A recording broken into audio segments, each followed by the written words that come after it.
Morning, Dan and Amy.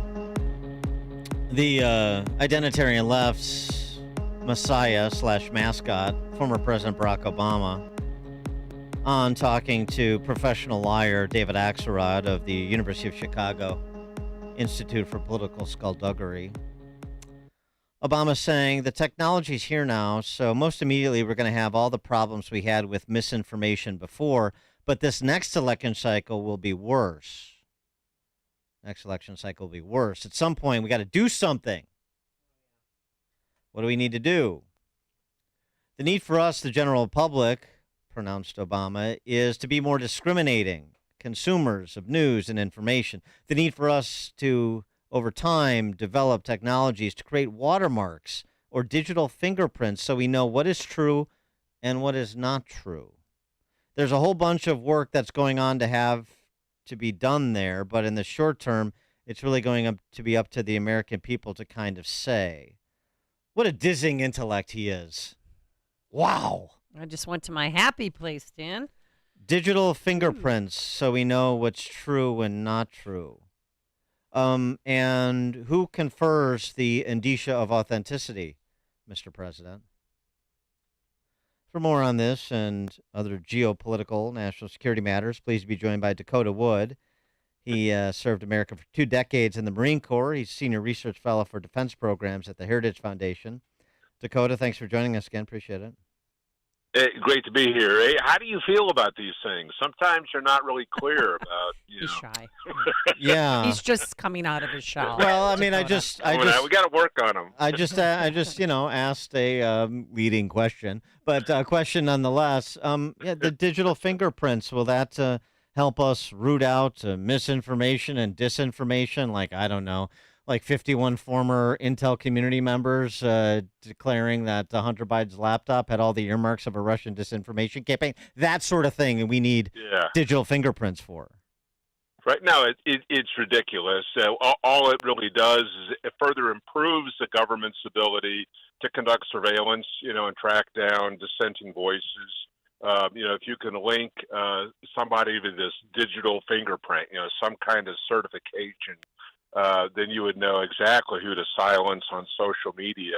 How many stories have we heard now about whether it was Twitter or other platforms where the Department of Justice, FBI, basically pressured them or convinced them to suppress certain voices that perhaps weren't in favor of the COVID vaccine or other aspects. So I think, anything coming out of Barack Obama really needs to be questioned seriously.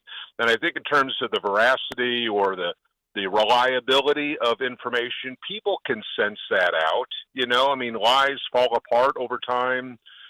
Truth is usually seen in everyday realities and in redundancy, and people can figure that stuff out. We don't need some kind of government check mark next to your postings on Facebook.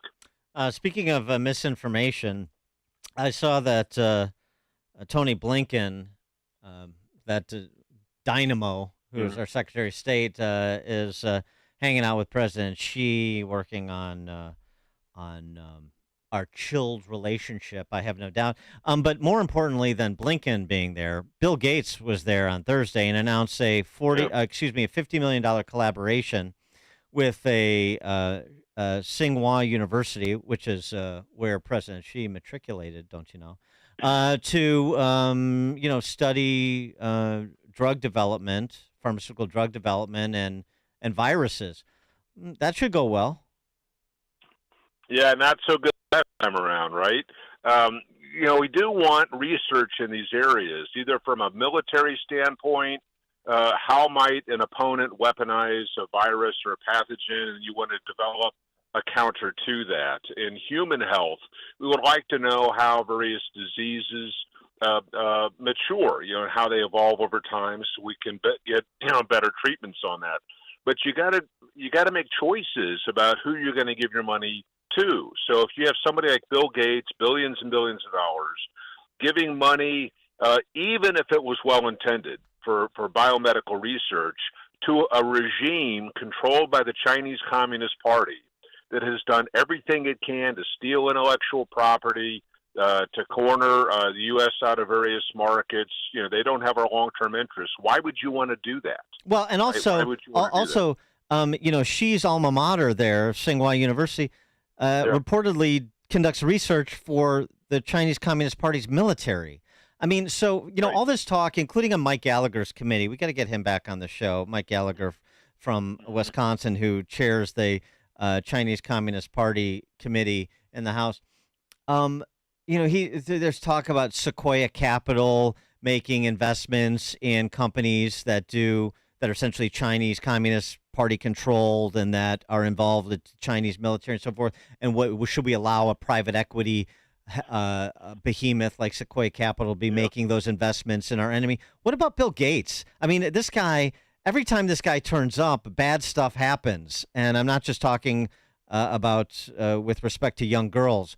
This is so it's Bill Gates, but it's also the example of Bill Gates. What about some interventions here? Would that be appropriate? Well, it's when somebody gets to that level of prominence and money that they kind of rise above the reality that you and I live. They're not subject to normal laws. They get entree to power centers like in Beijing and Moscow, and they start to think that they can just muse philosophically about some greater good for humanity without having to dirty themselves with human trafficking, drug trafficking, bioengineering of pathogens, these sorts of things. They just become, I think, detached from reality. As smart as they are, they lose common sense. So I do think that in a free market, free trade environment, capitalism rules. You find the best thing at the lowest price to the consumer, and competition is in that marketplace. But if other countries aren't playing fairly, and you're giving your money to your opponent that is going to use that for military purposes and surveillance state, internal and external to China, those sorts of things, you're not morally and ethically on the same team. You've decided that you're a globalist and you're not an American. And I think we see these trends in several of the Jeff Bezos, Bill Gates, these very, very moneyed individuals. And you also have, sports and entertainment stars that get into that same mindset as well. So, the world is not a level playing field. You do need to pick a team. The United States has done more things for more people globally than any other country in the history of the world. And why you would want to seek monetary or business relationships with a repressive regime like the Chinese Communist Party, I just don't understand that. All right. Speaking of America's enemies, the Biden administration is trying to resuscitate the Iran nuclear deal. The deal being reported financial relief for Iran vis-a-vis sanctions waivers, plus the promise of no new sanctions, while requesting only that Iran not enrich uranium beyond the 60% that they've already enriched, which would provide for several nuclear weapons if they so desired. Right, and the Obamaites and the Bidenites would talk about how the Obama era agreement with Iran was all blown apart by Donald Trump, and then you saw this explosion in enrichment in Iran. And what they aren't telling the American public in that criticism is that even during the Obama nuclear deal with Iran, the Iranians were burrowing deep into the ground. They had secret laboratories that were continuing to improve their capabilities and enrich their uranium, setting the foundation to be able to do that. What Trump did was revealed all of that. You can't just jump from 10% enrichment to 60% on the flip of a switch.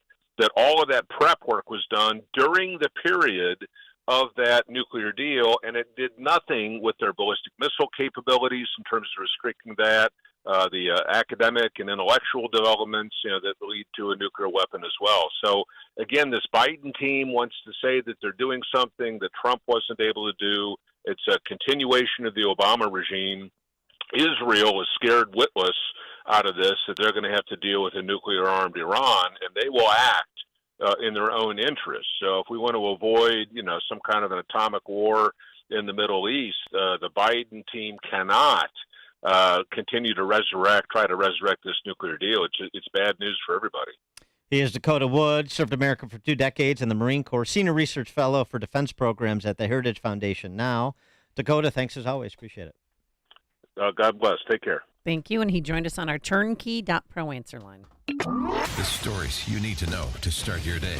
This is Chicago's Morning Answer on AM 560. The Answer.